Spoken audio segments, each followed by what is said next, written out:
సరే, ఈరోజు నా యొక్క అంశము అవరోహణ లెక్కింపు. అయితే మనం చదవబడిన వాక్యం మరలా ఒకసారి చూద్దాం. హెబ్రీ 11:1 నుంచి చదవండి. విశ్వాసమనున్నది నిరీక్షింపబడు వాటి యొక్క నిజ స్వరూపమును అదృశ్యమైనవి ఉన్నవి అనుటకు రుజువునై ఉన్నది. దానిని బట్టి పెద్దలు సాక్ష్యం పొందిరి. ప్రపంచములు దేవుని వాక్యం వలన నిర్మాణమైనవనియు అందును బట్టి దృశ్యమైనవి కనబడెడు పదార్థముచే నిర్మింపబడలేదనియు విశ్వాసము చేత గ్రహించుకొనుచున్నాము. చాలండి. హల్లెలూయా. అదృశ్యమైనవి పదార్థములచే తయారు చేయబడలేదు అని ఇందును బట్టి మనకు అర్థమవుతుంది అని చెప్పాడు. హల్లెలూయా. వాక్యం చాలా క్లారిటీగా చెప్తుంది. ఏంటి అని అంటే, పదార్థముల చేత తయారుబడినది కాదు, ఇది దేవుని మాట మూలంగా జరిగినది అని క్లియర్గా చెప్తుంది. హల్లెలూయా. ఫర్ సపోజ్ ఇప్పుడు మనకి ఈ యొక్క ప్రపంచంలో ఎలా తయారైనవి అనే దాని దగ్గరికి వెళ్దాం. మీకు చెప్తాను, ప్రతిసారి నేను చెప్పేది ఏంటంటే, ఆది ఉంటేనే అంతం ఉంటుంది, ఆది తెలియకుండా అంతము తెలియదు. ఇప్పుడు మనం ఎక్కడికి వెళ్తున్నాం అంటే, ఇప్పుడు ఫర్ సపోజ్ చూడండి, ఈ ప్రపంచములన్నీ ముందుకు వెళ్తున్నాయి. ఒకానొక టైంలో కేవలం గుర్రపు బండ్లు మాత్రమే ఉండేవి. ఈ చక్రము ఇంచుమించుగా క్రీస్తు పూర్వం 3000 సంవత్సరాల క్రితం అప్పుడు చక్రం అనేది తయారు చేయబడింది. అప్పట్లో అది ఒక గొప్ప ఇన్వెన్షన్ అది. హల్లెలూయా. నోవాహు దినాల తర్వాత అతని కుమారులు ఈ ముగ్గురు ద్వారా ప్రపంచములన్నీ ఏర్పడ్డాయి. అవునా? అప్పటి నుంచి చక్రం వాడుకలకు వచ్చింది. దానివల్లే చాలా తయారైనాయి. హల్లెలూయా. చాలా ఇన్వెన్షన్స్ తయారైనాయి. అప్పుడు రవాణా అనేది ముందుకు వచ్చింది. రవాణా ఎలా చేయాలి, సరుకులను రవాణా చేయడం, ఇవన్నీ. అయితే ఈ ప్రపంచాలన్నీ ఒక్క చోట కనెక్ట్ అవ్వడం కోసం ఏం చేశారంటే, అప్పుడు సిల్క్ రోడ్ అని ఒకటి రోడ్ వేశారు. ఈ సిల్క్ రోడ్ ఎక్కడి నుంచి ప్రారంభమవుతుందని అంటే, రోమ్ నగరం నుంచి చైనా వరకు ఇండియాని కలుపుతూ అన్ని దేశాలకి ఒకటే మార్గం ఉండేది. ఇప్పుడు ఆ మార్గం గుండానే అన్నీ వెళ్ళాలి. ఏదైనా సరే అంటే ప్రపంచం అంతా కూడా కనెక్ట్ అయి ఉండాలి అనే ఉద్దేశంతో సిల్క్ రోడ్ అనేది వేశారు. హల్లెలూయా. ఈ రోజున ప్రపంచములన్నీ కనెక్ట్ అయి ఉండాలి అని మనకిప్పుడు ఒక రోడ్డు ఉంది, మనకు ఇప్పుడు ఒక వే ఉంది. ఏంటో తెలుసా? వే ఇంటర్నెట్. ఇప్పుడు అక్కడ నుంచి ప్రారంభమైన ఈ నాగరికతలో వీరందరూ ఏం చేశారంటే, దేవుణ్ణి విడిచిపెడుతూ వచ్చారు. దేవుణ్ణి వదిలేసి ఏం చేస్తున్నారంటే, కొత్త అన్నీ తయారు చేసుకుంటూ వెళ్తున్నారు, కొత్త ఇన్వెన్షన్లు. ఇప్పుడు ఇలా తయారు చేస్తున్నప్పుడు ఇంచుమించుగా క్రీస్తు శకానికి వచ్చేసరికి పెద్ద కట్టడాలు కట్టారు, ఓడలు తయారు చేశారు, గొప్ప టెక్నాలజీ వచ్చింది, అంత శుభ్రంగా ఉంది. హల్లెలూయా. ఆ టైంలో యేసుక్రీస్తు వచ్చాడు, ఆయన వెళ్ళిపోయాడు. కనీసం 3వ కంటికి కూడా తెలియదు, ఆయన వచ్చినట్టు వెళ్ళినట్టు కూడా ఎవరికి తెలియదు. హల్లెలూయా. కనీసం యూదులు కూడా గుర్తించలేదు ఆయన్ని. నేను చాలా స్పీడ్గా చెప్తున్నాను, ఇది నా అంశం కాదు, నేను వేరే అంశానికి వెళ్ళాలి, అందుకే మీకు అర్థం అవడం కోసమే చెప్తున్నాను. హల్లెలూయా. అయితే ఏం జరిగిందనంటే, 1500 సంవత్సరాలు దాటేసింది. 1500 సంవత్సరాల్లో ఒక ఆయన ఈ బైబుల్ని ప్రపంచానికి పరిచయం చేయాలని అంటే, దీనికంటే ఒక ప్రింటింగ్ మిషన్ ఉండాలి అని కనిపెట్టాడు. ఎందుకు కనిపెట్టాడంటే, బైబుల్ని ప్రింట్ చేయడం కోసం. దాని ద్వారా అప్పటి నుంచి రోజుకి టెక్నాలజీ పెరుగుతూ వచ్చింది. హల్లెలూయా. ఈ టెక్నాలజీ ఎందుకు పెరుగుతుందని అంటే, దేవుని వాక్యాన్ని సకల జనులకు సాక్షార్థమే ప్రకటించబడడం కోసమే దేవుడు ఈ టెక్నాలజీని కూడా అభివృద్ధి చేస్తున్నాడు. హల్లెలూయా. జాన్ గూటన్బర్గ్ అంటాడు, అంటే అచ్చు యంత్రం తయారు చేసిన ఆయన అంటాడు, ఏమంటాడంటే, ఇది నన్ను వెలిగించిన వాక్యం కాబట్టి దీన్ని నేను ప్రపంచానికి ఇవ్వాలనుకుంటున్నాను అని అన్నాడు. హల్లెలూయా. అయితే బల్బు కనిపెట్టిన ఒక వ్యక్తి ఆయన అన్నాడు, ఇదిగో ఈ వాక్యం నన్ను వెలిగించింది, నేను ప్రపంచాన్ని వెలిగించాను అని చెప్పాడు. హల్లెలూయా. ఇలాగా అనేక మంది శాస్త్రవేత్తలు అందరూ కూడా దేవుని మూలంగా ముందుకు వచ్చారు. అర్థమవుతుందా? హల్లెలూయా. ఎందుకనంటే జ్ఞానము కలుగజేయనది ఇది మాత్రమే. బైబిల్లోనే సకల జ్ఞానం ఉంది. మన వాళ్ళు అంటారు, ఇందులో ఏ జ్ఞానం ఉందని. ఇది చదివిన వారే ప్రపంచాన్ని ఏలుతున్నారు. అమెరికా, యూరప్ దేశాలు, అన్ని దేశాలు కూడా కేవలం ఈ జ్ఞానాన్ని బట్టే ప్రపంచాన్ని ఏలుతున్నాయి. జాబులు సంపాదించడం చేత కదా, తెచ్చుకోవడం మన వల్ల కాదా? అరే, ప్రపంచాన్ని వెలిగించిన వారందరూ కూడా, గొప్ప జ్ఞానులందరూ కూడా కేవలం దీని వలన మేము సాధించామన్నారా? మీరెందుకు సాధించలేకపోతున్నారు? కాకపోతే ఏమంటున్నానంటే, క్రైస్తవుడైన వాడు ఇతరులకి మాదిరికరంగా ఉండాలి. హల్లెలూయా. మిమ్మల్ని చూసిన వాడు ఏమనుకోవాలో తెలుసా? ఉంటే వీళ్ళలా బ్రతకాలరా అనుకోవాలి, కానీ వాళ్ళకలా ఉండకూడదు అనకూడదు. హల్లెలూయా.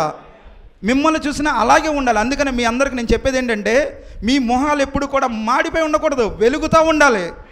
ఏది ఏమైనా వెలుగుతూ ఉండాలి. హల్లెలూయా. కష్టమైన నష్టమైన ఏదైనా సరే దేవుడు మనకి సమస్తం ఇవ్వగల సమర్థుడు అనే నమ్మకం నీ హృదయంలో కలిగితే నీ మొహం ఎప్పుడు కూడా నవ్వుతూనే ఉంటారు. ఎక్కడ భయపడాల్సిన అవసరం లేదు. నా అంశం ఇది కాదు, నేను ముందుకు వెళ్ళిపోతాను. హల్లెలూయా. ఇప్పుడు చూడండి, ఈ జ్ఞానము, ఈ టెక్నాలజీ వచ్చిన తర్వాత ఏం చేస్తుంది అని అంటే, రోజు రోజుకి అభివృద్ధి అవుతూ ఉంది. హల్లెలూయా.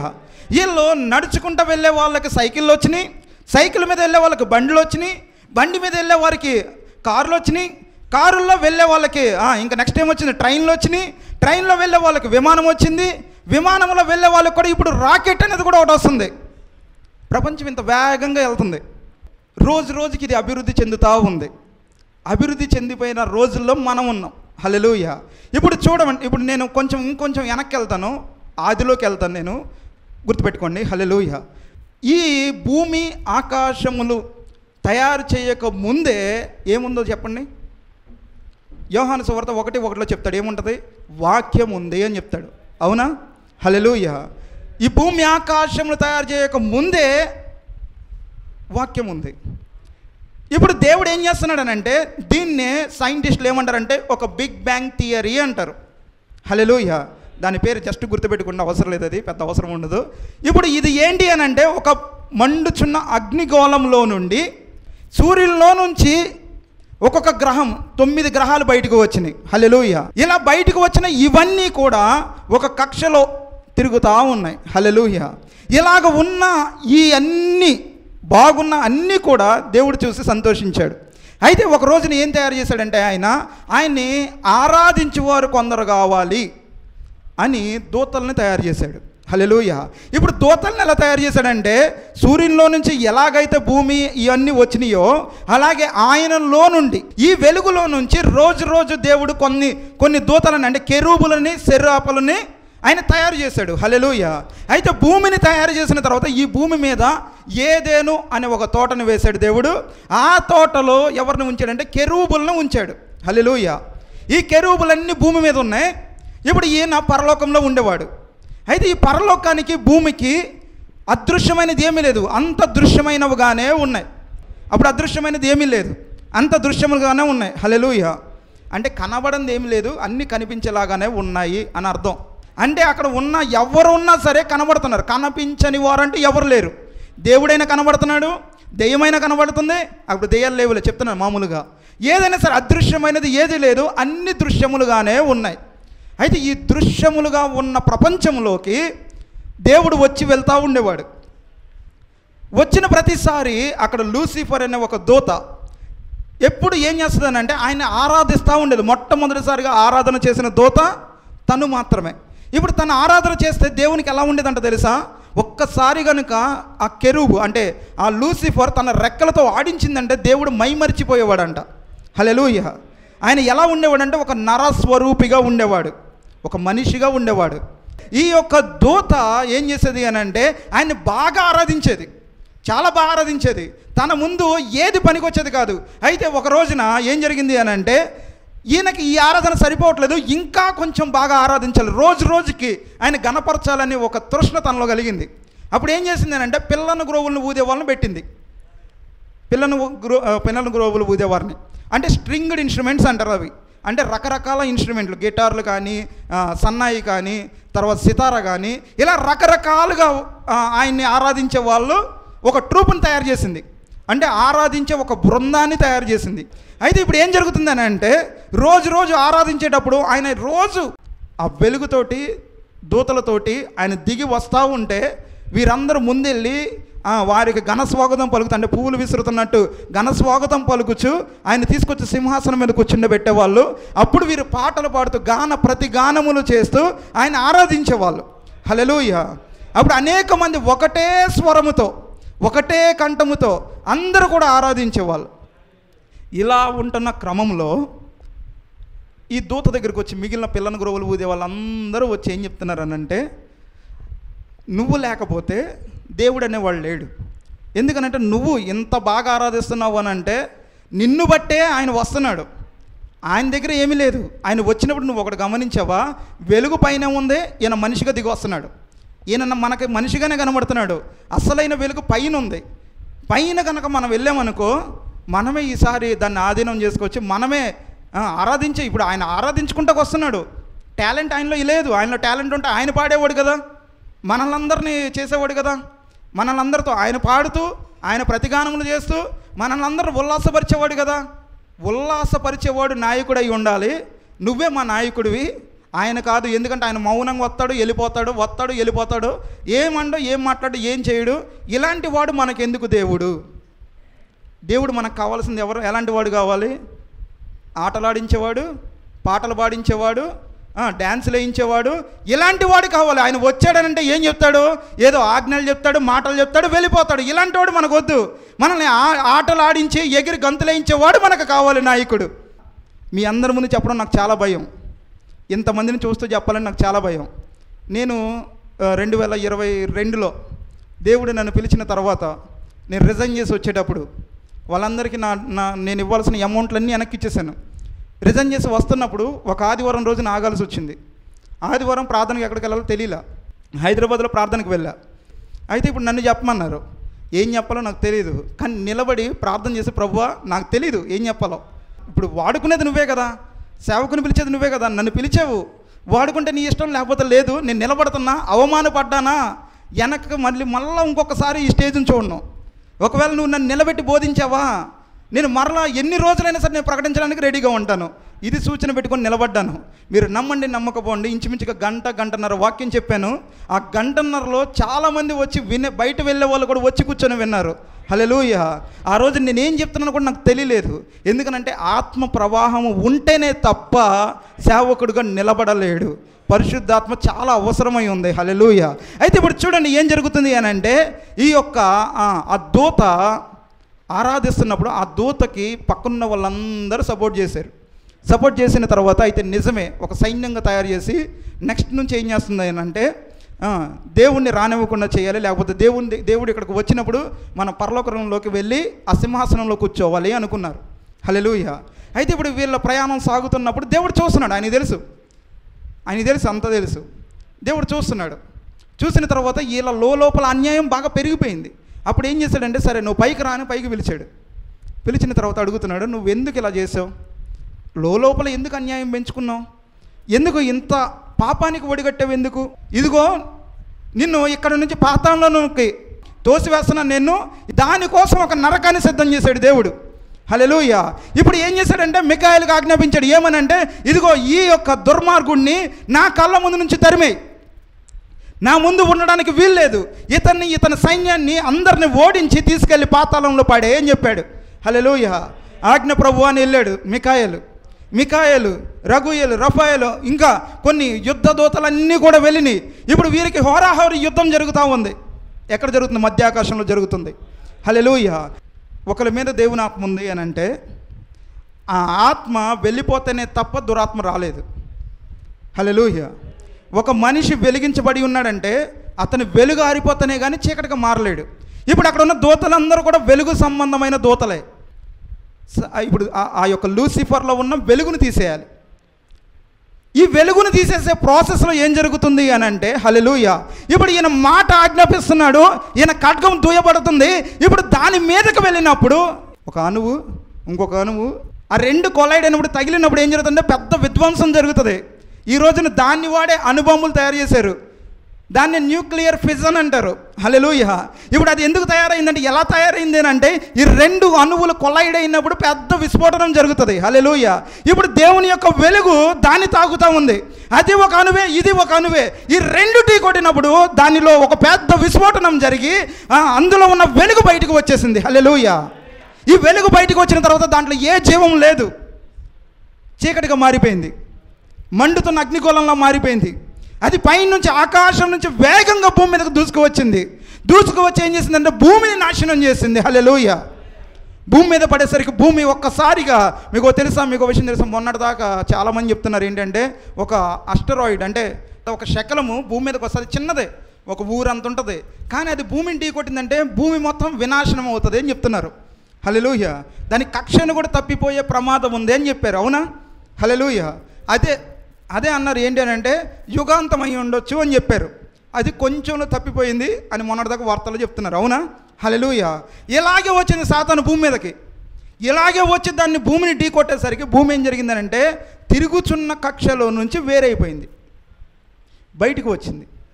బయటికి వచ్చి ఏం జరిగిందంటే కొంత దూరంగా వెళ్ళిపోయింది, అది శూన్యంలోకి వెళ్ళిపోతుంది. వెళ్ళిపోతూ రోజు రోజుకి దూరం వెళ్ళే కొలది ఏం జరిగింది అని అంటే ఒక మంచు గడ్డలాగా మారిపోయింది. హల్లెలూయా. మంచు గడ్డలాగా మారిపోయింది. అందుకే సైంటిస్టులు కొన్ని లక్షల సంవత్సరాల క్రితం భూమి అంతా మంచుతో కప్పబడి ఉంది అని చెప్తారు. నీటి మీద దేవుని ఆత్మ అల్లాడుచూ ఉంది. హల్లెలూయా. ఆదికాండంలో 1వ అధ్యాయంలో 2వ వచనంలో ఉంటుంది ఈ మాట. హల్లెలూయా. దేవుని ఆత్మ జలముల మీద అల్లాడుచుండెను.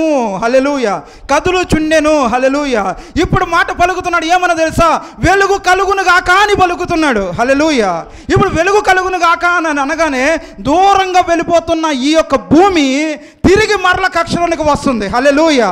సూర్యునికి దగ్గరగా వస్తుంది. సూర్యునికి దూరంగా వెళ్ళిపోతూ ఉంది.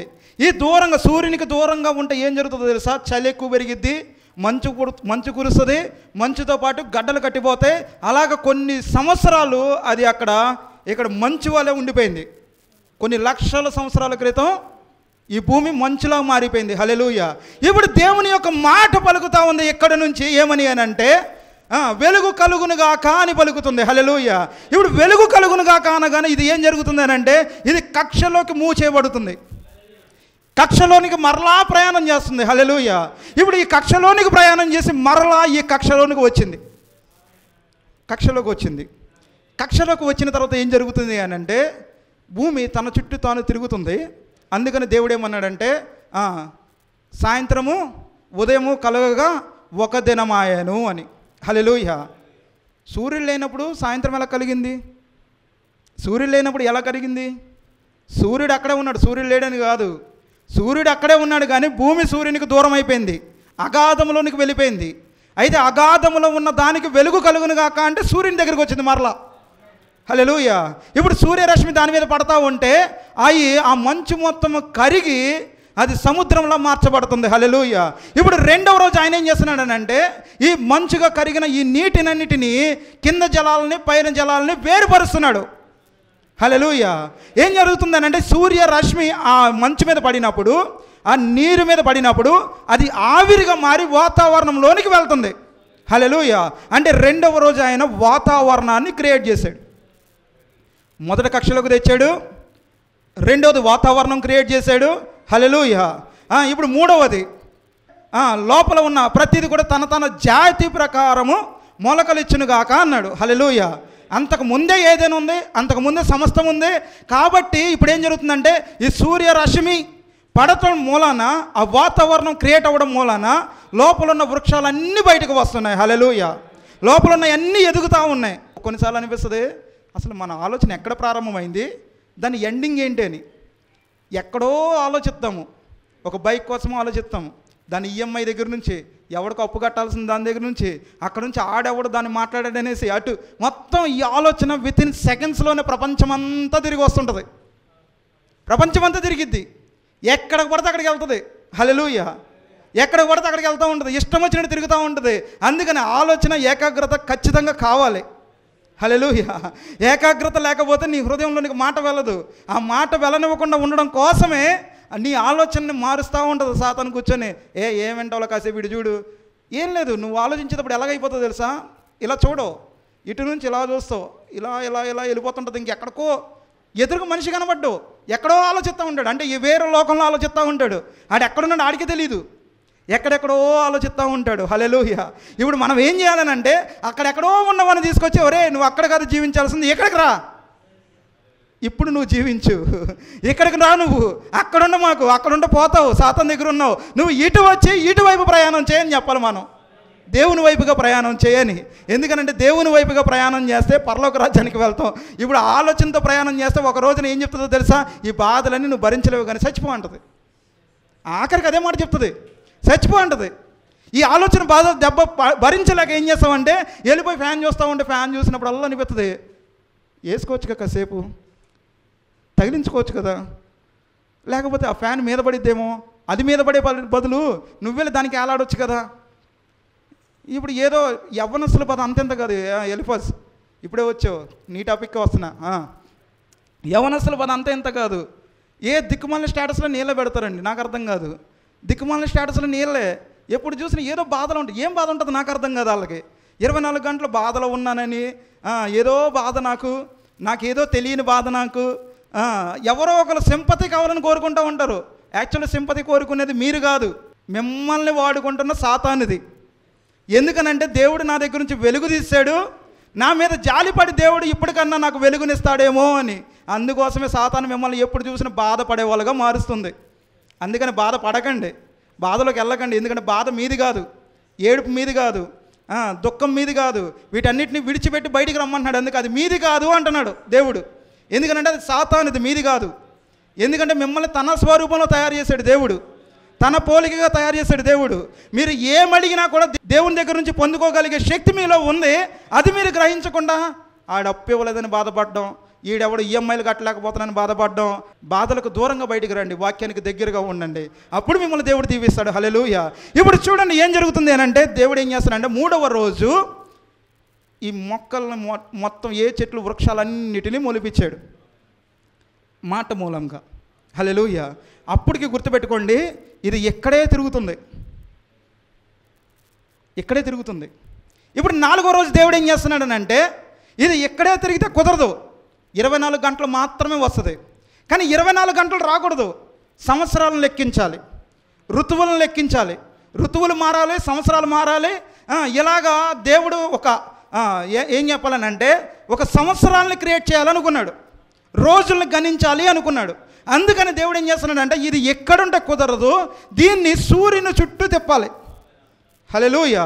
ఇప్పుడు సూర్యుని చుట్టూ తిరుగుతూ ఉంటే ఇప్పుడు ఏం జరుగుతుంది? 365 రోజులు వస్తున్నాయి, అవునా? హల్లెలూయా. సూర్యుని చుట్టూ తిరుగుతూ ఉంటే సంవత్సరాలు గతిస్తూ ఉన్నాయి. అంటే అది దాని చుట్టూ తిరగడం మూలాన సంవత్సరాలు గతిస్తున్నాయి. ఒకవేళ తిరగలేదనుకో అక్కడే ఉంటుంది, ఒకటే రోజు ఉంటుంది, రోజుకి 24 గంటలు అంతే ఉంటుంది, అంతకు మించి వేరొకటి ఉండదు. అందుకని దేవుడు కాలాన్ని సంవత్సరాలని గణించడం కోసం 4వ రోజుని దేవుడు ఎంచుకున్నాడు. హల్లెలూయా. అర్థమవుతుందా? ఇలాగ వచ్చిన తర్వాత మరలా క్రియేట్ చేసిన తర్వాత అంతా ఇప్పుడు బాగుంది, అమ్మయ్య అన్నీ పర్ఫెక్ట్గా చేశాను 4 రోజులు. 5వ రోజులో మిగతా జంతువులు పక్షులు అన్నిటినీ తయారు చేశాను, చాలా బాగుంది. ఇప్పుడు నేను ఎప్పుడైతే పాత కాలంలో ఏమైతే ఉందో ఆ డైనోసార్ని అన్నిటినీ క్రియేట్ చేసినప్పుడు అవన్నీ ఎలాగున్నాయో, ఇప్పుడు దూతలు అక్కడ ఉండి నన్ను ఎలాగ ఆరాధించేవాళ్ళో, ఇప్పుడు ఆ సరైన దాని కింద నేను మార్చాను, ఆ సృష్టి కింద నేను మార్చాను. హల్లెలూయా. నాలోంచి కొందరిని తీసి దూతలుగా ఉంచాను, వాళ్ళు పాపం చేశారు. అయితే ఈసారి అలా కాదు, డైరెక్ట్గా నేను ఏ పాపం లేని వాడిని ఇప్పుడు నాలాంటి వాడిని నేను తయారు చేయాలనుకున్నాడు. ఎందుకంటే కొందరిని తయారు చేస్తే మోసం చేశారు. ఈసారి ఆయన మోసపోవడానికి ఇష్టపడట్లా, ఈసారి మోసం లేని వారిని తయారు చేయాలనుకున్నాడు. అంటే ఎలాంటి కుళ్ళు కుట్రలు కుతంత్రాలు లేని వారిని తయారు చేయాలనుకున్నాడు. హల్లెలూయా. అందుకని నన్ను తయారు చేశాడు ఆయన. తన పోలిక చొప్పున తన స్వరూపమును తయారు చేశాడు. ఎందుకనంటే తను ఎలాంటి ప్రేమ గలవాడో, తను ఎలాంటి స్వభావం గలవాడో, తనకి ఎలాంటి గుణాలు ఉన్నాయో అలాంటి గుణాలతో నన్ను తయారు చేశాడు. హల్లెలూయా. ఆ రోజున ఆదాము హవ్వలు అలాగే ఉన్నారు. ఇప్పుడు ఆదాము హవ్వలు 2 లోకాలను చూస్తున్నారు. 2 లోకాలు ఏంటంటే అదృశ్యమైనది, దృశ్యమైనది. ఇప్పుడు పాయింట్లోకి వచ్చాను, నేను సబ్జెక్టుకి ఇప్పుడు వచ్చాను. ఆదాము ఇప్పుడు ఈ జంతువుకు పేరు పెట్టాలి అనుకున్నప్పుడు, హల్లెలూయా, ఇతను మనసులో అనుకుంటున్న మాట సరాసరి ఎక్కడ వినబడుతుందంటే అక్కడ దేవుని దూతలు డైరెక్ట్గా విజువల్ చూస్తున్నారు, ఒక వీడియో కాల్లో చూస్తున్నారు. అక్కడ దేవునికి మనిషికి ఒక కనెక్షన్ ఉంది. హల్లెలూయా. ఇప్పుడు ఆదాము అనుకున్న ప్రతిదీ కూడా దేవుడు చూస్తున్నాడు. అదేదో సీరియల్ అంట, ఆ సీరియల్లో ఇది కోడలు వాళ్ళ భర్తతో కలవాలంట. అరే ఎన్ని రోజులు అయినా సరే కలవట్లేదంట, ఎన్నో సంవత్సరాలు వెళ్ళిపోతున్నాయంట. ఏమో సంథింగ్ ఏదో నల్లగా ఉంటుందనో సంథింగ్ ఎందుకో వదిలేస్తాడంట. ఏం సీరియల్ నాకు తెలియదు, అది ఏదో వదిలేస్తాడంట. ఇప్పుడు వీళ్ళిద్దరు కలవడం కోసం ఇప్పుడు ఏమో అక్కడ ముసలోళ్ళు చూస్తున్నారు. ఆమె ఒక ఆవిడ వచ్చి ఏదో మాట్లాడుతుంటే ఏదో తిడతా ఉంటే ఏమి వెళ్ళి టీవీ దగ్గరికి వెళ్ళిపోయి ఇలా పెట్టి, ఓ దుర్మార్గురాలా, ఓ దుష్టురాలు నువ్వేనే, ఇంకా ఆ బూతులతో తిట్టింది, నేను అలా మాట్లాడలేను, నా వల్ల కాదు, నువ్వే ఇట్లా చేసేది, ఇప్పుడు కన్నా చూడే నువ్వు, వెళ్ళే నువ్వు, నీ మొగుడు దగ్గర పో, ఏడేం చేస్తావు నువ్వు, టీవీలో జరగడం ఏంటి, నువ్వు కొట్టుకోవడం ఏంటి, నాకు అర్థం కాల. అంటే మీ నాడి పట్టుకుంటున్నారు వాళ్ళు, డైరెక్టర్స్ మీ నాడి పట్టుకుంటున్నారు.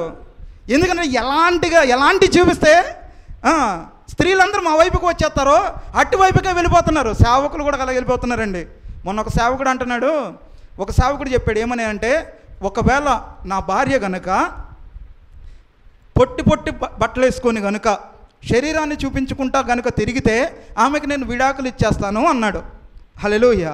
ఇప్పుడు ఇతను అంటాడు, చూడండి ఏం మాట్లాడుతున్నాడు ఈయన, ఈ దుర్మార్గుడు ఒక ప్రవక్తను పట్టుకొని భయంకరంగా మాట్లాడుతున్నాడు. దుర్మార్గుడు ఏమంటున్నాడు చూడండి, విడాకులు ఇచ్చేస్తాడంట. అంటే ఇప్పుడు నచ్చని చీర కట్టుకుంటే విడాకులు ఇచ్చేయచ్చా? నచ్చనిది ఏదన్నా బట్టలు వేసుకుంటే విడాకులు ఇచ్చేయచ్చా? ఇంకా ఇలా విడాకులు ఇచ్చుకుంటా పోతే ఎంతమంది మిగులుతారు? ఏంటండి దౌర్భాగ్యం, ఏంటండి ఏం చేస్తున్నారు అసలు? విడాకులు ఇచ్చేయమన్నాడు, శుభ్రం ఇంకో పెళ్లి చేసుకోమన్నాడు మిమ్మల్ని. అర్థమవుతుందా? అరే నాకు అర్థం కాలేదు. ఆయన ఏం చెప్పాడు, నువ్వేం చెప్తున్నావు? ఆయన ఏం చెప్పాడనంటే, అమ్మ స్త్రీలారా మీరు చక్కగా ఉండండి. ఆయనకి ఇండియా దేశం అంటే చాలా ఇష్టం. ఎందుకంటే ఇండియాలో పద్ధతిగా చీరలు కట్టుకుంటారు, నీట్గా మంచి చుడిదారులు వేసుకుంటారు, నీట్గా ఉంటారు, ఎక్కడ ఎలాగ ఒళ్ళు కనబడేలాగా ఉండరు. అలాంటిది ఆయన ఇండియా బాగా నచ్చింది. ఇప్పుడు ఏనేమన్నాడంటే, నచ్చని చీర కట్టుకున్నా, నచ్చని డ్రెస్ వేసుకున్నా వాక్యాన్ని వక్రీకరిస్తున్నాడు సింపుల్గా. ఇప్పుడు ఈయన ఉద్దేశం ఏంటి నాకు అర్థం కాలేదంటే, ఎలాంటి బట్టలైనా వేసుకోండి, ఎలాంటి మేకప్లైనా కొట్టుకోండి, ఎంత జుట్టైనా కత్తిరించుకోండి, ఎన్ని చెవులైనా పెట్టుకోండి, ఎన్ని నగలైనా వేసుకోండి, ఎలా ఉన్నా సరే మీకు ప్రాబ్లం ఉండదు, మీ ఇలాంటి వాళ్ళని మేము విడిచిపెట్టాం, మీరు ఇంకా అందంగా ఉండడమే మాకు కావాల్సింది. ఆయన ఉద్దేశం అదే కదా, అంతే కదా ఆయన ఉద్దేశం. మరి భార్య అందంగా ఉండడమే నాకు కావాల్సింది. ఇప్పుడు ఆయన ఉద్దేశం ఏంటి అంటే, ఏం చేయాలనుకుంటున్నాడు? నైతికంగా దిగజారిపోవాలనుకుంటున్నాడా? హల్లెలూయా. ఇప్పుడు లోకమంతా అదే ప్రకటిస్తుందండి. ఏంటి అంటే, క్రీస్తు నందు పురుషుడని లేదు, స్త్రీ అని లేదు, ఒక్క లేఖనం పట్టుకున్నారు. దేవుడు కావాలనే కొందరు పడిపోవడం కోసమే ఆయన బండలేస్తాడు, ఎదురు బండలు. కొన్ని నీ కాళ్ళకు తగిలి పడిపోవడం కోసం కొన్ని లేఖనాలను అలా వదిలేస్తాడు. కానీ సరైన లేఖనం ఒకటి ఉంటుంది ఖచ్చితంగా. సరైన దాన్ని పట్టుకుంటేవాడే క్రైస్తవుడు. మిగతా దాన్ని పట్టుకొని తప్పించబడేవాడు దేవునికి ఇష్టం లేని వాళ్ళందరూ అటు నెట్టేస్తాడు. దేవునికి ఇష్టమైన వాళ్ళందరూ ఇటు రండి అని చూపిస్తాడు, సర్వ సత్యంలోనికి నడిపిస్తాడు. మిగిలిన వాళ్ళని మీరు పొండి అంటాడు, వదిలేస్తాడు. అందుకని లక్షల జనాలేమో అటు వెళ్తారు. ఎందుకంటే మీకు నచ్చినట్టు ఉండండి, మేకప్లు వేసుకోండి, ఏదైనా వేసుకోండి, మంచి డ్రెస్సులు వేసుకోండి, ఏదైనా జీన్ ప్యాంట్ వేసుకున్న ప్రాబ్లం లేదు నాకు, ఎలాగున్నా పర్లేదు నాకు అనే వాళ్ళ దగ్గర ఎక్కువ మంది ఉంటారు. హల్లెలూయా. ఆయనకు కావాల్సింది కొందరే, అందుకనే కొంతమందిని ఆయన సపరేట్ చేసుకుంటున్నాడు. హల్లెలూయా. సరే ఇప్పుడు ఆలోచిద్దాము. ఆదాము పేరు పెట్టాలనే ఆలోచన తన హృదయంలో వచ్చింది. హృదయంలో ఉన్న మాట దేవుడు వింటున్నాడు, దూతలు వింటున్నారు. సరాసరి ఇక్కడున్న విజువల్ అంతా అక్కడ చూస్తున్నారు. అలాంటి కనెక్షన్ ఉంది దేవునికి మనకి. హల్లెలూయా. ఈ కనెక్షన్ ఉన్నప్పుడు దేవుడు చెప్తున్నాడు, అక్కడి నుంచి ఒక ఆర్డర్ పాస్ చేశాడు. ఏంటి అనంటే, దానికి సింహము అని పేరు పెట్టు అని. హల్లెలూయా. అది వెంటనే రిసీవ్ చేసుకున్నాడు. ఇదిగో నువ్వు సింహం అనబడతావు. హల్లెలూయా. ఏంటంటే దేవునికి తనకు ఒక కనెక్షన్ ఉంది. ఇతను మనసులో అనుకున్నా కూడా అక్కడ వినబడుతుంది. ఈయన చూసే ప్రతిది కూడా అక్కడ కనబడుతుంది. ఏది అదృశ్యంగా లేదు. ఈ రోజున అన్ని అదృశ్యమైనవే ఎక్కువ ఉన్నాయి. సునీల్ గారితో నేను మాట్లాడేటప్పుడు, సునీల్ గారు బాగున్నారండి అంటే లోపల అనుకుంటాడు ఏనొకడు అది ఇది అంతే. ఎవరు మాట్లాడుతున్నారు? నిజంగా మనసులో ఒకటి ఉంటుంది, పైకి ఒకటి ఉంటుంది. పైన చెప్పే మాట నిజం కాదు, కానీ మనసులో చెప్పే మాట నిజమే. అవునా? ఇప్పుడు రెండింటిని వేరు చేసింది సాతాను. ఎలా చేసిందో తెలుసా? హల్లెలూయా. మనసు యొక్క మాట వేరు చేసింది, నీ నోటి యొక్క మాట వేరు చేసింది, నువ్వు చూసేదాన్ని వేరు చేసింది. అంటే రెండు కలిసి ఉన్న పరలోకాన్ని, భూలోకాన్ని, అక్కడున్న ప్రతి దాన్ని చూడగలిగే కంటి చూపును కూడా వేరు చేసింది.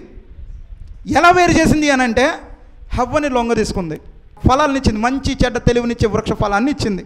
అక్కడ ఒక పాపం జరిగింది. హల్లెలూయా. ఈ పాపం జరిగిన తర్వాత ఏం జరిగింది అని అంటే, ఈమె కంటి చూపును కోల్పోయింది. ఎలాంటి చూపో తెలుసా? పరలోకాన్ని చూడగలిగే చూపు పోయింది, దేవుణ్ణి చూడగలిగే చూపు పోయింది, దూతలను చూడగలిగే చూపు పోయింది, అదృశ్యమైనవన్నిటిని చూడగలిగే చూపును కోల్పోయిందామా. మీరు కళ్ళు మూసుకుంటే కనబడే లోకాన్ని, కళ్ళు తెరిచిన చూడగలిగే రోజులని పోగొట్టుకున్నారు. మీరు నిద్రపోయినప్పుడు ఉండే లోకము, నిద్ర బయటికి వచ్చిన తర్వాత ఉన్న లోకము రెండు వేరుగా ఉండేది కదా, రెండు ఒకే లోకంలా ఉండేది. అయితే సాతాను దీన్ని రెండింటిని వేరు చేసింది. ఈ భూమిని వేరు చేసిన, భూమి మీద పడినప్పుడు భూమి ఎలా వేరైపోయిందో, దూరం వెళ్ళిపోయిందో, అలాగా మన ప్రపంచాలను వేరు చేసింది. భూప్రపంచము, పరలోక ప్రపంచము, భూరాజ్యము, పరలోక రాజ్యము రెండు వేరైపోయినాయి. ఎందుకంటే పాపం ఉన్న చోట పరలోకం ఉండదు. హల్లెలూయా. పాపం ఉన్న చోట దేవుని శక్తి ఉండదు. ఇప్పుడు రెండింటిని కోల్పోయిందామా? ఏం కోల్పోయిందో తెలుసా? మనసులో అనుకున్న మాట దేవునికి చేరేది పోయింది, చూసేది పోయింది, సమస్తము కోల్పోయి శ్రమల పాలైపోయింది. హల్లెలూయా. ఆదము హవ్వలు శ్రమల పాలైపోయారు. శ్రమల పాలైన తర్వాత వారిని కనికరించి దేవుడు ఏం చేశాడంటే ఒక్కొక్క ప్రవక్తను పంపించి మరలా ఆ కనెక్షన్ తీసుకురావడం కోసం, మనకి దేవునికి మధ్యన ఉన్న కనెక్షన్ తేవడం కోసము దేవుడు తరతరాలుగా కాలము వెంబడి కాలములో దేవుడు తన ప్రవక్తలను పంపిస్తూ ఉన్నాడు. వాళ్ళని పంపించి ఏం చెప్తున్నాడంటే ఆజ్ఞలు ఇస్తున్నాడు. ఇదిగో మీరు ఈ ఆజ్ఞ గుండా ప్రయాణం చేస్తే నన్ను మీరు కనుగొంటారు, నన్ను కనుగొన్నవాడు జీవాన్ని కనుగొంటాడు. హల్లెలూయా. నేను ఆ మార్గములోనికి తీసుకురావడం కోసమే అనేక మంది ప్రవక్తలు వస్తున్నారు, అనేకమైన వారు వస్తున్నారు. ఎందుకు వస్తున్నారంటే నువ్వు ఇప్పుడు మనిషివి కాదు. నీ లోకంలో ఎలాగుండేదంటే, నువ్వు పాతకాలంలో ఎలాగుండేవాడు అంటే, నువ్వు ఒక మనిషిని, ఇప్పుడు నేను బాబుని చూడాలనుకుంటున్నాను, ఎక్కడో ఉన్నాను, మనసులో తలుచుకోగానే ముందుకు వస్తాడు. ఏంటి నన్ను తలుచుకున్న పిలిచేవేంటి అని. ఏం లేదు, నీతో మాట్లాడాలనిపించింది అందుకని నిన్ను పిలిచాను. ఇది వరకు లోకం అలాగుండేది. మీరు ఎప్పుడైనా అనుకున్నారా ఇలాంటి ఒక దాన్ని తీసుకొని ఇందులో నుంచి ఎక్కడో అమెరికాలో ఉన్న అతను చూడగలమని మీరు ఎప్పుడైనా అనుకున్నారా? వెనక కాలంలో వాళ్ళకి చూపించండి, ఏంటి ఇదని అడుగుతారు. ఇది జరిగింది కదా, ఇది ఉంది కదా, ఇది వచ్చిందంటేనే అది కూడా ఉంటుంది కదా. హల్లెలూయా. ఇప్పుడు మనం ఎవరినైనా తలుచుకొని వెంటనే ఫోన్ చేస్తే అవతల వాడు ఎత్తుతున్నాడు కదా. అంటే ఇదే ఉండగా లేనిది అది ఉండదా? అది ఉంది కాబట్టే ఇలాంటివి వస్తున్నాయి. ఐజాక్ న్యూటన్ ఏం కనిపెట్టాడు? పండు పడేదాన్ని, అందరూ పండు పడిన దాన్ని తింటా ఉంటే ఈయనేం కనిపెట్టాడనంటే పైన వచ్చి అసలు ఎందుకు పడుతుంది, కిందకే ఎందుకు పడాలి, పైకి పోవచ్చు కదా అని ఆలోచించి భూమికి ఒక ఆకర్షణ శక్తి ఉంది అని కనిపెట్టాడు. అవునా? హల్లెలూయా. అయితే ఇప్పుడు ఈ పండుని ఇప్పుడు మనం చదువుకునే వాళ్ళందరూ ఏమంటారంటే ఆడికి ఎందుకు, శుభ్రంగా పండు తినొచ్చు కదా, ఎందుకు ఇప్పుడు పండుని కనిపెట్టి మాకు ఇన్ని తెప్పలు తెచ్చాడు చదువు అనేదాన్ని. ఆల్రెడీ భూమి ఆకర్షణ శక్తి ఉంది, ఆల్రెడీ అన్నీ ఉన్నాయి, ఉన్న వాటిని వీరు కనుగొంటున్నారు. దానివల్ల ఇన్ని పరికరాలు వస్తూ ఉన్నాయి. కంటిని బట్టి కెమెరా వచ్చింది. హల్లెలూయా. అన్నిటికంటే విలువైన దానిగా దేవుడు నిన్ను తయారు చేశాడు.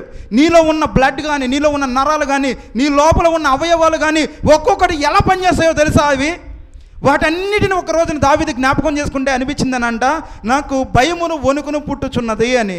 అంటే ఇంత మెకానిజం మన లోపల ఉంది, ఇంత గొప్ప మెకానిజం ఉంది. దేవుడు మన కంటికి ఎవరిని చూడాలో వాళ్ళే చూస్తే వాళ్ళే కనబడతారు, మిగతాదంతా బ్లర్ అవుతుంది. అంత టెక్నాలజీ ఎలా వచ్చింది? ఏ జంతువులు మాట్లాడలేవు, మనిషి మాట్లాడగలడు. ఎలా వచ్చింది? అసలు లోపల నుంచి మాట ఎలా వస్తుంది ఎవరు కనిపెట్టలేకపోతున్నారు. స్వరం ఎలా వస్తుంది ఎవరికి తెలియదు, స్వర మండలాలు ఎలా ఉంటాయో తెలియదు, లోపల అది ఎలా, ఆ టెక్నాలజీ ఏంటో తెలియదు. మానవుడు ఇంకా అంత దూరం రాలేకపోయాడు. ఉన్న రక్తాన్ని తీసుకెళ్ళి ఇంకొకరికి ఎక్కించగలరే కానీ రక్తాన్ని సృష్టించలేరు. దేవుడు అంత గొప్ప టెక్నాలజీ మనలోనే పెట్టాడు ఆయన. హల్లెలూయా. మనలో పెట్టాడు కాబట్టినే, అందుకనే దూతలను పడగొట్టాడు కానీ మనిషిని పడగొట్టలా. ఎందుకు పడగొట్టలేదనంటే ఇతరులు నాకు కావాలి. ఇంత గొప్ప టెక్నాలజీ ఉన్న ఈ శరీరాన్ని భూమిలోకి ఎందుకు పోనివ్వాలి? భూమిలోకి పోనివ్వడం నాకు ఇష్టం లేదు కాబట్టి తిరిగి దీన్ని ఎలాగైనా లేపాలి. హల్లెలూయా. ఆ సంకల్పం కోసమే ఆయన భూమి మీదకి దిగి వచ్చాడు. హల్లెలూయా. ఈ మనిషిని నశించిపోకూడదు అని వారిని తిరిగి లేపాలని వచ్చాడు ఆయన. తిరిగి మళ్ళా ఆ కక్షలో పెట్టడం కోసం ఆయన వచ్చాడు. ఈ 7 రోజులు ఏమని పలికాడు తెలుసా? వెలుగు కలుగును గాక అన్నాడు. మొదటి కాలములో, ఎఫెసు కాలములో వెలుగు కలుగును గాక అని ప్రకటించిన వారు ఎవరో తెలుసా? పౌలు గారు వచ్చి ప్రకటిస్తున్నాడు వెలుగు కలుగును గాక అని. ఆ కాలంలో అన్యజనులు అందరికీ ఒక వెలుగు వచ్చింది. హల్లెలూయా. ఈరోజు అన్యజనులుగా ఉన్న మనకి ఒక వెలుగు వచ్చింది. అయితే కాలం వెంబడి ఏం జరుగుతుందో తెలుసా? రోజు మనలో ఉన్న విత్తనాలు కూడా బయటికి వస్తున్నాయి. ఈ రోజున మొలకెత్తుతూ ఉన్న మనం కూడా ఆ విత్తనాలు వాక్యమే. ఈ కాలాలన్నిటి గుండా దేవుడు ఏం చేస్తున్నాడంటే దినము మనలో వాక్యాన్ని వృద్ధి చేస్తూ వస్తున్నాడు. హల్లెలూయా. ఎందుకు వృద్ధి చేస్తున్నాడంటే ఒకప్పుడు ఇంత వాక్యం ఎవరికీ తెలియదు. ఈరోజున వాక్యం డోస్ కూడా పెంచుతున్నాడు. ఇదివరకు మనిషికి ఇంత జ్ఞానం లేదు. ఇంత జ్ఞానం ఎలా వస్తుంది? ఇంత టెక్నాలజీని అర్థం చేసుకోగలిగే జ్ఞానం ఎలాగ వస్తుందో మనిషికి? ఇదివరకు ఇంజనీరింగ్ చదివినోడంటే ఓ గ్రేట్ అనేవాళ్ళు. ఇంజనీరింగే కాదు, ఇప్పుడు దానికంటే పెద్ద పెద్ద చదువులు కూడా చదివేస్తున్నారు. అంత తెలివితేటలు ఎలాగొస్తున్నాయి? మనిషి యొక్క వయసు తరుగుతుంది కానీ జ్ఞానం పెరుగుతుంది. జ్ఞానం పెరిగే కొలది వయసు తరుగుతుంది. ఒకటి పెరిగితే ఒకటి తరుగుతుంది. హల్లెలూయా. ఇప్పుడు తరిగిపోతూ ఉంది, వయసు తరుగుతుంది, జ్ఞానం కానీ పెరుగుతూ ఉంది. ఇప్పుడు ఇంత జ్ఞానం పెరుగుతున్న మీకు వాక్య జ్ఞానం కూడా పెరుగుతూనే ఉండాలి. అది కూడా పెంచుకుంటూ వెళ్ళాలి. ఎందుకంటే ఒక దినము వాక్యం వింటూ ఉండగా వాక్య రూపంలోనికి మార్చబడతారు. హల్లెలూయా. ఆయనకి అది ఇష్టం. ఎందుకంటే వాక్య రూపంలో ఉండే మీరు శరీర సంబంధమైన దానిగా మారిపోయారు. ఇప్పుడు మరలా ఆ కక్షలోనికి తీసుకొస్తున్నాడు దేవుడు. హల్లెలూయా. కక్షలోనికి తీసుకువచ్చి వెలుగు నుంచి తర్వాత శుద్ధీకరణ, నీతీకరణ, పరిశుద్ధాత్మ బాప్తిస్మం, ఇలాగ కేటగిరీల కింద రోజుకి దేవుని శక్తి మనలో నింపుతూ వస్తున్నాడు. హల్లెలూయా. ఎందుకంటే ఆయన రూపములోనికి మనల్ని మార్చడానికి దేవుడు ప్రపంచాన్ని ఇప్పుడు స్పీడ్ చేస్తున్నాడు. ఇప్పటికి 6000 సంవత్సరాలు కంప్లీట్ అయిపోయింది. 6000 సంవత్సరాలు కంప్లీట్ అయింది. 6000 సంవత్సరాలకి దేవుడు ఏం చేశాడు తెలుసా? ఆరు రోజుల్లో దేవుడు ఏం చేశాడు తెలుసా? ఒక మనిషిని తయారు చేశాడు. ఇప్పుడు 6000 సంవత్సరాలు అయిపోయింది. హల్లెలూయా. ఇప్పుడు మనుషుని యొక్క జ్ఞానము కూడా ఎలా మారుతుందో తెలుసా? రోజుకి. అసలు ఈ యొక్క జ్ఞానం ఎక్కడి నుంచి వచ్చింది? మీరు ఎక్కడి నుంచి వచ్చింది అనుకుంటారు? యూట్యూబ్లో నా వీడియో ఉంటుంది చూడండి. సివిలైజేషన్ అని ఉంటుంది. సాతాను యొక్క ఏదేను అని ఉంటుంది. దాని మీద టైటిల్ సివిలైజేషన్స్ అని ఉంటుంది. 3 సివిలైజేషన్స్ అని ఉంటుంది. అది ఒకసారి చూడండి. అది చూస్తే మీకు కొంచెం అర్థమవుతుంది. ఇప్పుడు చూడండి ఏం జరుగుతుంది అని అంటే, అసలు నాగరికత అంతా, ఈ టెక్నాలజీ అంతా ఎక్కడ ప్రారంభమైందో తెలుసా? ఎవరైనా గెస్ చేయగలరా? వస్త్రాలు తయారు చేసే దగ్గర తయారైందండి. వస్త్రాల కోసమే తయారైంది. ఈ టెక్నాలజీ వచ్చింది వస్త్రాల కోసం. అప్పట్లో ఇండియా దేశం ఒక్కటే ఈ పత్తిని ఉత్పత్తి చేసే దాంట్లో ముందుండేది. వస్త్రాలు, ఇండియన్ వస్త్రాలు అంటే ప్రపంచంలో గిరాకీ ఎక్కువ. అయితే ఈ బ్రిటిష్ వాళ్ళు ఏం చేశారంటే ఇండియా దేశాన్ని కంట్రోల్ చేయాలంటే వీళ్ళు ఇప్పుడు సంపన్న దేశాల కింద మారిపోతున్నారు. రోజు ఈ పత్తిని ఉత్పత్తి చేసి రోజు డబ్బులు సంపాదిస్తున్నారు. అయితే దీన్ని ఆపేయాలి మనం. ఇండియా లేకపోతే మనం లేని పరిస్థితికి వచ్చేసింది. ఇప్పుడు ఇండియా లేకపోతే మన వల్ల కాదు. ఎందుకంటే వస్త్రాలు తయారు చేయడం ఇండియా మాత్రమే చేయగలదు, మనం చేయలేము. అయితే ఇప్పుడు మనకేం కావాలంటే ఇండియా సహాయం లేకుండా, అందుకని ఇండియన్ వస్త్రాలకు ఏం చేశారంటే పన్ను పెంచేశారు. ఎంత పన్ను పెంచినా కూడా మన వాళ్ళు అమ్మేసేవాళ్ళు. 50 రూపాయలు ఉండాల్సింది 25 నీకు 25 నాకన్నా కూడా ఇచ్చేసేవాళ్ళు. పర్లేదులే మాకు 25 వచ్చినా చాలని. 20 రూపాయలు తీసుకున్నా కూడా చాలా అనుకున్నారు. 10 రూపాయలు తీసుకున్నా చాలా అన్నారు. 10 రూపాయలు తీసుకున్నా కూడా బోల్డ్ అంత లాభం వచ్చేది. అయితే ఇలా కాదు అనేసి బ్యాన్ చేశారు మన ఇండియన్ వస్త్రాలు. బ్యాన్ చేసి లండన్లో ఏం చేశారంటే మరి ఏం చేద్దామని అందరూ సమావేశమయ్యారు. ఇప్పుడు వస్త్రాలు ఇండియాలోంచి లేకపోతే మనము సొంతగా తయారు చేయగలిగే అంత మనుషులు మన దగ్గర ఉన్నారా అంటే, అయితే మనుషులు వద్దు కానీ మనం కొంత ప్రయోగాలు చేసి కొన్ని యంత్రాలను తీసుకొద్దాము అని మొదలుపెట్టారండి. మొట్టమొదటి ఇన్వెన్షన్ అక్కడ స్టార్ట్ అయింది. ఇండస్ట్రియల్ ఆ యొక్క టెక్నాలజీ అప్పుడే ప్రారంభమైంది. అప్పటిదాకా వ్యవసాయం మీద మాత్రమే ఆధారపడే వాళ్ళు మొట్టమొదటిసారి ఈ యొక్క యంత్రాంగనం మీద ప్రయోగాలు చేయడం మొదలుపెట్టారు. ఇది ఇంచుమించుగా 1600 1700 జరుగుతుంది. హల్లెలూయా. కుట్టే ఎక్కువైపోయింది, బోల్డ్ అంత వచ్చేసింది. పత్తిని తీసుకురావడం, దానికదే కుట్లేసేయడం, అయ్యే బయటికి వచ్చేయడం, వస్త్రాల కింద తయారు రావడం, దాన్ని కట్ చేసి బట్టల కింద తయారు చేయడం, అంటే కుట్లేయడం, మిషన్స్ అన్నీ వచ్చేసినాయి.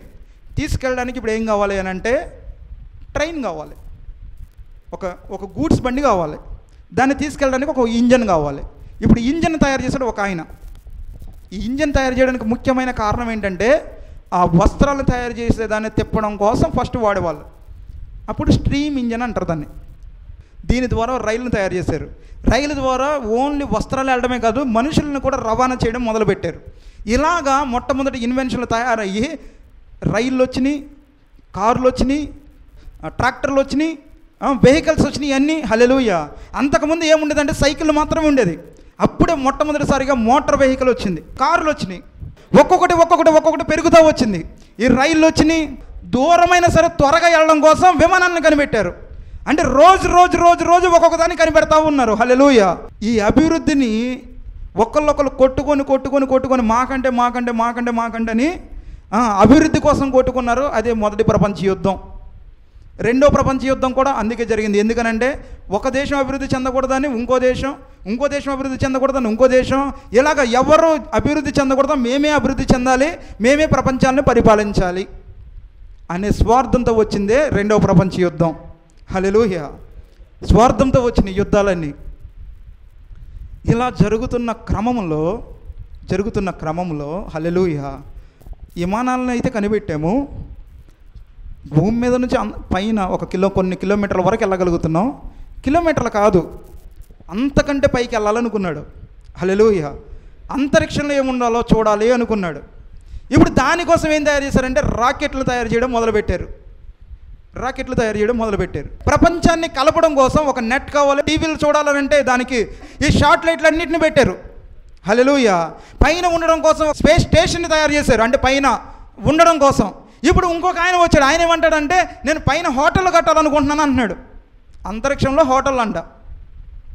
రెడీ అయిపోతుంది. 2028-9 వచ్చేస్తుంది. అది కూడా ఎలోన్ మస్క్ అనే అతను తయారు చేస్తున్నాడు.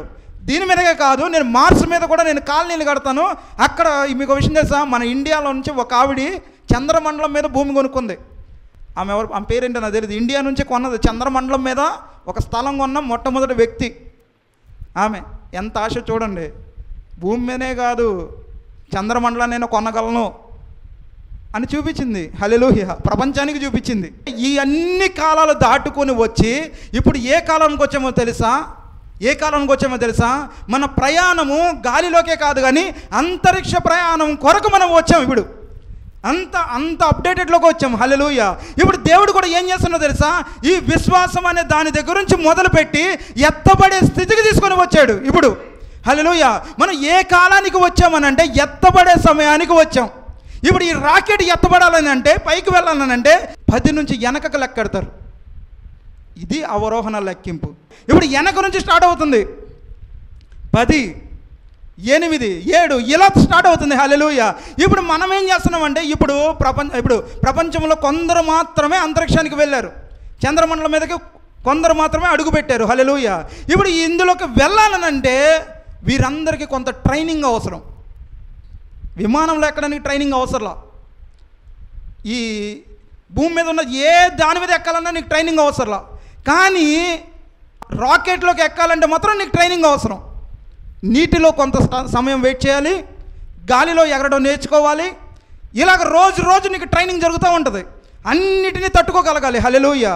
ఈ ట్రైనింగ్ ఎందుకోసం, ఎవరి కోసం అని అంటే కేవలం ఎత్తబడే వారికి మాత్రమే ఈ ట్రైనింగ్. పైకి వెళ్ళే వాళ్ళకి మాత్రమే ట్రైనింగ్. ఈ భూమి మీద నువ్వు ఎక్కడి దాకా ఈ లోకం తీసుకెళ్ళగలదు కానీ హల్లెలూయా పరలోక రాజ్యానికి చేర్చే ట్రైనింగ్ మాత్రమే దేవుడు మన దగ్గర ఇస్తా ఉన్నాడు. హల్లెలూయా. ఇప్పుడు ఎత్తబడే ట్రైనింగ్ మనకు జరుగుతూ ఉంది. భూమి మీద ఉన్న ఎన్ని కోడి పిల్లలు అయితే పక్షిరాజు మాత్రమే పైన చూస్తూ ఉంటుంది. హల్లెలూయా. ఎందుకంటే ఉన్నతమైన దాన్ని చూడగలిగేది పక్షిరాజు మాత్రమే. అందుకని మనం ఇప్పుడు ఏ కాలంలో ఉన్నామో తెలుసా, పైకి ఎత్తబడే పక్షిరాజు కాలంలో ఉన్నాము. హల్లెలూయా. ఇప్పుడు దాని కాలాన్ని మనం గుర్తించి దాని తగ్గ శిక్షణ మనం తీసుకోవాలి. అందుకనే సంఘములో ఏముంటుందో తెలుసా, శిక్షణ ఉంటుంది. హల్లెలూయా. ఇక్కడ మనం నేర్చుకునేది అదే. ఇక్కడ ఇదే జ్ఞానం మనం నేర్చుకుంటా ఉన్నాం. ఎత్తబడే జ్ఞానాన్ని మనం నేర్చుకుంటా ఉన్నాం. హల్లెలూయా. ఇప్పుడు వారు ఏం చేయాలి అంటే నీటిలో కొంతసేపు ఉండాలి, గాలిలో కొంతసేపు ఉండాలి, ఎగరగలగాలి, నడవగలగాలి గాలిలో. హల్లెలూయా. దినదినము ఒక్కొక్కటి నేర్చుకుంటా వస్తున్నారు. అయితే ఒక రోజున వారికి ఒక సూట్ ఇవ్వబడింది. భూమి మీద అంటే ఆక్సిజన్ ఉంటుంది, పైకి వెళ్తే ఆక్సిజన్ ఉండదు. పైకి వెళ్ళాలంటే పరలోక రాజ్యాన్ని రక్త మాంసాలు స్వతంత్రించుకోలేవు. ఖచ్చితంగా దేవుని దేహమే మనకు ఉండాలి. దేవుని దేహమే మనకు కావాలి, వాక్య దేహమే మనకు కావాలి. అందుకనే మీరు ఒకసారి కొరింథీయులకు రాసిన పత్రికలో 52వ వచనం చదవండి. ఇదిగో మీకు ఒక మర్మము తెలుపుచున్నాను, మనమందరము నిద్రించము గాని నిమిషములో ఒక రెప్పపాటున కడబూరం రోగగానే మనమందరము మార్పు పొందుదుము. బూరం రోగును, అప్పుడు మృతులు అక్షయమైన ఈ శరీరము అక్షయతను ధరించుకొనవలసి ఉన్నది. మర్త్యమైన ఈ శరీరము అమర్త్యతను ధరించుకోవలసి ఉన్నది. చాలండి. హల్లెలూయా. అంటే శిథిలమైపోతున్న ఈ శరీరానికి వేరొక శరీరం వచ్చి తొడుగుకోవాలి. అక్షయత అంటే మరణము లేని శరీరం తొడుక్కోవాలి. అదే వాక్య దేహము మనం అని చెప్తున్నాం, అవునా? ఇప్పుడు ఈ సైంటిస్టులు కూడా ఏం వేసుకోవాలంటే ఆ యొక్క సూట్ వేసుకోవాలి. స్పేస్ సూట్ అంటారు దాన్ని. ఇప్పుడు అది వేసుకోవాలి. అది వేసుకుంటేనే పైన బతకగలరు, అది లేకపోతే వారు బతకలేరు. ఇప్పుడు ఈ వాక్య దేహం లేకపోతే మనం పరలోక రాజ్యానికి వెళ్ళలేము. ఇప్పుడు మనకి ఇది కావాలి, వారికి అది కావాలి. హల్లెలూయా. ఇప్పుడు అన్ని ధరించుకున్నాం, వాక్యాన్ని ధరించుకున్నాం, అన్ని వాక్యాలన్నింటినీ తీసుకున్నాం, అన్నిటిని వేసుకొని ఇప్పుడు వెళ్తున్నాం. ఎక్కడికి వెళ్తున్నాం అని అంటే ఆ స్పేస్ షిప్లోకి ఎక్కడానికి. ఆ స్పేస్ షిప్ ఏంటో తెలుసా? మేఘవాహనము. హల్లెలూయా. ఈ మేఘవాహనంలోనికి ఆల్రెడీ మనం రిజర్వ్డ్ చేయించబడ్డాం. గొర్రెపిల్ల జీవ గ్రంథంలో మన పేర్లు ఆల్రెడీ లిఖించబడి ఉన్నాయి. హల్లెలూయా. ఈ లిఖించబడిన వారి అందరూ ఒక్కసారిగా కూడి వచ్చి దాంట్లోకి ఎక్కుతూ ఉంటారు. ఇప్పుడు అయితే ముందుగా ట్రైనింగ్ తీసుకోవాలి, సూట్ వేసుకోవాలి, ఇప్పుడు వెళ్ళి ఎక్కాలి. ఎక్కిన తర్వాత ఇప్పుడు కౌంట్ స్టార్ట్ అవుతుంది. వెనకకి గణించబడుతుంది. 10, 9, 8, 7, 6 అనగానే కింద ఫైర్ మంట మండుతుంది. హల్లెలూయా. మంట మండుతూ ఉంది. ఒక సిలిండర్ ఓపెన్ అయింది. ఇప్పుడు మళ్ళా 5 లెక్కగానే 2వ సిలిండర్ ఓపెన్ అయింది. ఇప్పుడు కింద మంట మండుచూ ఉండగా ఇప్పుడు ఈ బంధకాలు పైన ఉన్నాయి అన్నీ ఆపుతున్నాయి. ఆ రాకెట్ని పైన ఉన్నాయి అన్నీ కట్టేసి ఉన్నాయి, ఆపేస్తున్నాయి. హల్లెలూయా. ఇప్పుడు 3, 2, 1 అనగానే ఆ సున్నాలోనికి రాగానే ఈ భూమి, ఈ ఆకర్షణ, ఇవన్నీ బంధకాలు తొలగించుకొని ఇప్పుడు పైకి వెళ్తుంది అది. హల్లెలూయా. మనం ఆ కాలంలో ఉన్నాం. భూమి మీద ఉన్న సమస్తమును విడిచిపెట్టి వీటన్నిటిని తొలగించుకొని ఎత్తబాటుకి సిద్ధమయ్యే ఆ సిద్ధపడే ఆ గడిలోనికి మనం వచ్చాం. హల్లెలూయా. ఇప్పుడు మనం ఆ టైంలో ఉన్నాము కాబట్టే ఇప్పుడు వెనక ఉన్నవి మరిచి ముందున్న వాటి కోసం వేగిరపడాలి. వెనకున్నవన్నిటిని విడిచిపెట్టాలి, వాటన్నిటిని వదిలించుకోవాలి. ఇప్పుడు మనం వెళ్ళవలసిన గడి ఏంటో తెలుసా? ఎత్తబాటు గడిలోనికి మనం వెళ్ళాలంటే అన్నిటిని వదిలించుకొని వాక్యాన్ని ధరించుకొని వెళ్ళి నీ సీట్లో నువ్వు కూర్చోవాలి. హల్లెలూయా. ఇప్పుడు దేవుడు కౌంట్ చేస్తూ ఉంటాడు. దేవుని ఆత్మ రైజ్ అవ్వడంతో 7 కాలాల్లో ఉన్న పరిశుద్ధాత్మ ఒక్కసారిగా నేను వెలిగించగానే ఇప్పుడు నువ్వు కన్నురెప్పబాటులో ఒక్క నిమిషములో హల్లెలూయా మార్పు నొందుతావు. సరాసరి మధ్యాకాశంలోనికి వెళ్తావు. హల్లెలూయా. ఆ కాలంలో మనం ఉన్నాము గనుకనే వాక్యాన్ని ధరించుకొని ఉండుట అవసరము. ప్రార్థన చేసుకుందాం. ఈ సమయాన్ని అధ్యక్షుల వారికి అప్పగిస్తున్నాను. ఏ వాక్యం కావాలో వారి ద్వారా మనకు వినిపించి మన జీవితాలను సరిచేసుకోవడానికి లేదా దిద్దుకోవడానికి సరైనటువంటి మార్గంలో నడిపించడానికి కొంతమందిని మరి దేవుడు మన సంఘంలోనికి నడిపించి మరి వారి ద్వారాగా చక్కని వర్తమానాన్ని దేవుడు మనతో మాట్లాడాడు. ఏదేమైనా దేవుడు వారిని ఇంకా బలంగా వాడుకొనుగాక, లేదా వారి యొక్క సంఘాన్ని, వారి యొక్క పిల్లలను దేవుడు దీవించునుగాక. ప్రార్థన. కృప కలిగిన మా తండ్రి, సర్వశక్తిమంతుడా, సర్వోన్నతుడా, యేసయ్యా నీకు వందనాలు, స్తుతులు, స్తోత్రాలు ప్రభువా. ఇదిగోనైనా జగత్తుకు పునాది వేయబడక మునిపే అయ్యో క్రీస్తులో మీరు మమ్మల్ని జ్ఞాపకం చేసుకొని దేవా నీ నామములో మీరు మాకు చక్కని బాప్తిసాన్ని దేవా వాక్య ప్రకారంగా మీరు ఇచ్చినందుకు వందనాలు, స్తుతులు, స్తోత్రాలు ప్రభువా. గతంలో లోకంలో నుండి దేవా మీరు మమ్మల్ని వెలిగించి తిరిగి మరలా నాయన చీకట్లో నుండి ఆశ్చర్యకరమైనటువంటి వెలుగులోనికి ప్రభువా మీరు నడిపించినందుకు వందనాలు, స్తుతులు, స్తోత్రాలు ప్రభువా. ఇంతవరకు నీ దాసుని బలపరిచి ఆత్మీయమైనటువంటి మాటలను దేవా మీరు మాట్లాడి మా హృదయాలకు కావలసినటువంటి వాక్యాన్ని దేవా మీరు మాట్లాడి వినిపించినందుకు వందనాలు, స్తుతులు, స్తోత్రాలు ప్రభువా. విన్నటువంటి ప్రతి బిడ్డను జ్ఞాపకం చేసుకునండి, ఆత్మీయంగా స్థిరపరిచి వారి యొక్క నాయన హృదయాలను సరిచేసుకుంటూ వాక్యానుసారంగా నడవటానికి కృప చూపి సహాయం చేయమని వచ్చిన ప్రతి బిడ్డను దీవించి ఆశీర్వదించమని యేసుక్రీస్తు నామములో ప్రార్థించి అడుగుతున్నాం తండ్రి. ఆమేన్. అందరికీ వందనాలు.